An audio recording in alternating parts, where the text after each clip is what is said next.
É por isso que em todo lugar que eu vou, os irmãos já sabem. Pode ser aí um curso para professores, pode ser aí uma lição da Escola Bíblica Dominical, pode ser aí sobre família, pode ser sobre missões, pode ser aí sobre avivamentos, não importa. Todo lugar que nós vamos, nós oramos pelas pessoas, nós oramos tanto nessa parte de expulsar espíritos malignos, quanto também oramos na parte de curas física. Por quê? Porque existem muitos e muitos irmãos que estão em aflição, sofrendo, que não deveriam estar. Bastava receber a oração da igreja. Porque a igreja existe no mundo não só para orar por salvação, mas também por libertação, por cura, por batismo com o Espírito Santo, por dons do Espírito Santo.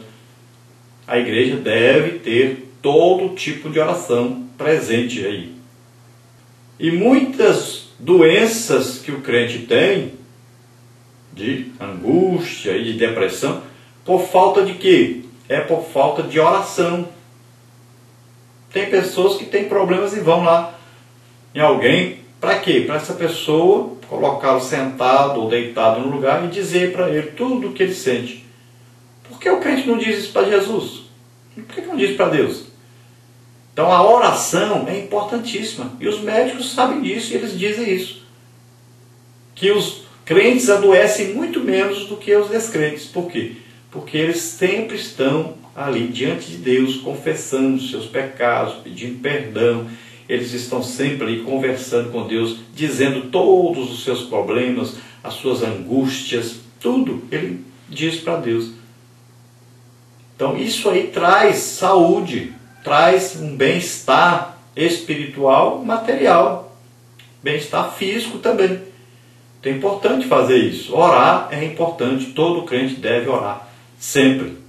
Na parte 2 aí, por que o crente sofre? Nós vamos ver aí a queda, a degeneração humana, o novo nascimento e o sofrimento.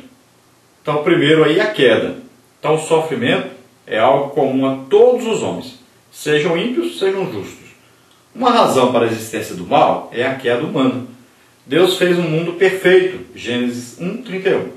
Mas a transgressão de Adão trouxe a tristeza, a dor e a morte, Gênesis 3:16-19.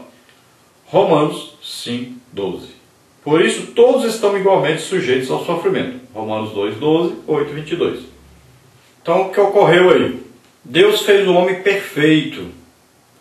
Ele criou o ser humano como um adorador, como alguém que vivia em paz, tranquilidade, em comunhão com Deus, conversava com Deus sempre. Fez um ser perfeito, muito inteligente, deu nome a todos os animais. Então fez um ser perfeito. Acontece que Deus deu a esse homem o livre-arbítrio. E o homem então decidiu por si próprio criar o mal. Deus não criou o mal. Deus não inventou o pecado. Mas quando Deus deu a liberdade ao homem de escolher entre obedecer e desobedecer, o homem aceitou, caiu na tentação de conhecer o outro lado, o lado do mal, que ele mesmo decidiu criar, que estava já no coração de Satanás. Então, o homem tomou a decisão por si próprio.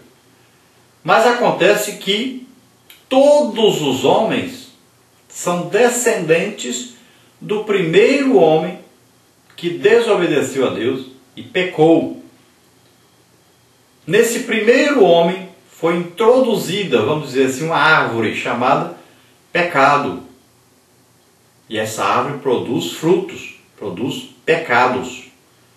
Então todos os homens que nasceram depois de Adão, nasceram com essa predisposição ao pecado. Então a partir do momento que surgiu a oportunidade de escolher entre o bem e o mal, Esses homens, então, decidiram escolher o mal. Não quer dizer que todos os homens pecaram por causa de Adão, ou herdaram o mesmo pecado de Adão. Não, quer dizer que a mesma oportunidade de decidir entre o bem e o mal que existiu em Adão e ele decidiu o mal, os homens hoje têm a mesma oportunidade. E como todos os homens vieram de Adão, ele já nasceu com essa predisposição para atender o mal. Mas ele pode decidir não fazer o mal. O problema é que ele decide fazer o mal. É que ele deseja fazer o mal. Ele deseja transgredir a sua própria consciência, que o ensina qual é o certo, mas ele decide fazer o errado. Um exemplo disso, para você entender melhor, é o seguinte: você coloca um ovo de águia no ninho de uma galinha. Então ali, quando a galinha chocar, vai nascer ali vários pintinhos, e no meio deles, filho de águia. E esta águiazinha vai andar ali junto com os pintinhos pelo terreiro, para todo lado. Mas um belo dia, ela vai olhar para cima, vai bater as asas e vai voar, vai embora. Por quê? Porque a semente que está dentro dela não é semente de galinha para andar no terreiro, ciscando. É semente de águia para voar lá em cima. Então ela vai atender a semente que está dentro dela. Assim também é o ser humano. Um belo dia ele vai ser tentado a fazer o mal, a ter uma escolha. E ele vai atender o desejo que está lá dentro dele. Uma semente maligna que está lá dentro, que é a semente do pecado. E ele vai pecar. Ninguém o obrigou. Apenas ele foi tentado, não obrigado. E ele que escolheu fazer o errado. Então assim, a queda do homem trouxe ao homem o sofrimento, a angústia, a aflição. E o próprio crente, ele continua sendo tentado depois que aceita Jesus como Senhor e Salvador. Todos os seus pecados foram perdoados. Mas a sua natureza humana, o seu corpo humano, que estava acostumado ao pecado, continua a clamar pelo pecado. Então o crente deve lutar muito contra isso. Deve combater essa velha natureza, porque ela sempre virá com seus desejos, suas concupiscências. Então, concupiscência dos olhos, da carne, soberba da vida, que são as três áreas onde nós somos tentados. E, na maioria das vezes, as pessoas acabam cedendo a essas tentações. Então, devemos lutar toda a nossa vida contra o pecado, porque ele virá bater a nossa porta. Número 2, aí, a degeneração humana. Com a queda no Éden, o homem sofreu o processo de degeneração moral, social e espiritual. Tal degradação, observada na vida de Caim, Gênesis 4, de 8 a 16, Lameque, Gênesis 4, de 23 e 24, e de toda aquela geração, levou Deus a destruir o mundo pelo dilúvio, Gênesis 6, 1 até Gênesis 7, 24. O relato bíblico mostra claramente a corrupção humana e o aparecimento do ódio, da violência, das guerras, de todos os atos que contrariam a vontade divina. Não é exatamente essa a situação da sociedade atual? A humanidade acha-se em franca rebelião contra Deus.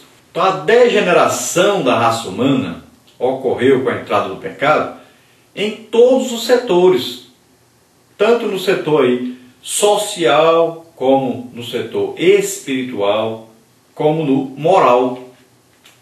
Então veja que o homem, já o primeiro filho de Adão, já cometeu aí um assassinato, matou seu próprio irmão. O pecado causou já um assassinato, um ódio, inveja, tudo. Porque o homem deu lugar, ao invés do homem escolher adorar a Deus, ao invés do homem entregar sua vida para Deus, como fez Abel, Caim, ao contrário, deu para Deus uma coisa fácil, que não lhe custaria nenhum esforço, e ele não desejava dar a sua vida. Então ele não queria adorar a Deus, não tinha o desejo de adorar a Deus. Então ele escolheu o lado mau, o lado perverso. Já o seu irmão Abel, como não podia se matar para oferecer-se a Deus, ofereceu um animal a Deus. Ele queria oferecer a sua própria vida como adoração a Deus, legítima adoração, quando nós entregamos a nossa vida a Deus. E ali então se formaram dois grupos distintos, separados, um que escolheu o lado mau, outro que escolheu o lado bom, um que escolheu seguir e servir a Satanás, e outro que escolheu servir e agradar, adorar a Deus. Então daí veio a semente de Sem e a semente de Caim ficou do outro lado. Então veja só que já se formaram aí dois grupos distintos e foram se corrompendo cada dia mais, e mais e mais. Veja bem que a Bíblia diz assim, quando fala da genealogia, diz que Adão veio de Deus, é filho de Deus. Mas quando chega lá em Sem, quando ele nasce, a Bíblia diz, filho de Adão. Não é mais filho de Deus, não se parece mais com Deus, se parece com seu pai Adão. Então a descendência vai parecendo com o pai, e não mais chega até Deus, porque o pecado separou o homem de Deus. Então a Bíblia diz que por um homem entrou o pecado no mundo, por Adão. E o pecado passou a todos os homens. É uma doença, uma coisa terrível que passou a todos os homens. E em Romanos diz, porque todos pecaram e destituídos estavam da glória de Deus. Então Deus está pronto a perdoar desde que o homem se chegue a Ele arrependido dos seus pecados. E ele seja restaurado, ele seja agora preenchido, agora com o Espírito Santo e não mais com o pecado. E a raça humana chegou a transgredir tanto, a dar tanto valor ao lado mau, à orientação maligna, que Deus no tempo de Noé trouxe o dilúvio à terra para acabar com aquela geração maligna e começar uma outra geração. Não que essa nova geração tenha melhorado, tenha seguido só o caminho bom. Pelo contrário, estão aí as guerras, os ódios, divisões, assassinatos e mais assassinatos, roubos e tudo mais. A raça humana vem se degenerando cada dia mais, piorando cada dia mais. Número 3 é o novo nascimento e o sofrimento. Então a experiência pessoal e genuína do novo nascimento gera no crente uma natureza oposta à da queda. 1 João 5, 1, 19. Entretanto, apesar de ter nascido de novo, o crente em Jesus não deixa de experimentar o sofrimento, pois como disse Agostinho de Hipona, a permanência da concupiscência em nós é uma maneira de provarmos a Deus o nosso amor a Ele, lutando contra o pecado por amor ao Senhor. É sobretudo no rompimento radical com o pecado que damos a Deus a prova real do nosso amor. Assim experimentamos o sofrimento porque habitamos num corpo que ainda não foi transformado, mas que espera a sua plena glorificação. Então veja bem, quando o crente aceita Jesus como Senhor e Salvador, então a semente maligna, ela é morta. Então aquela árvore que produzia pecados é cortada. Então agora a palavra de Deus vem em nós e nos transforma, nos muda por dentro. O Espírito Santo vem então morar em nós. E o fruto do Espírito é colocado em nosso interior para produzir agora só coisa boa. O problema é que a nossa velha natureza, o nosso corpo, que estava acostumado ao pecado, continua desejando as coisas do passado. Então, quando nós somos tentados a praticarmos as coisas que antes praticávamos, antes de nascer de novo, aí que nós vencemos essa tentação, isso agrada muito a Deus. Isso nos aproxima mais de Deus. Isso alegra o coração do Pai. Então nós vamos a vida toda sermos tentados a agradar o corpo nas suas concupiscências, os seus desejos. Então o corpo, aquela tendência humana que tínhamos antes,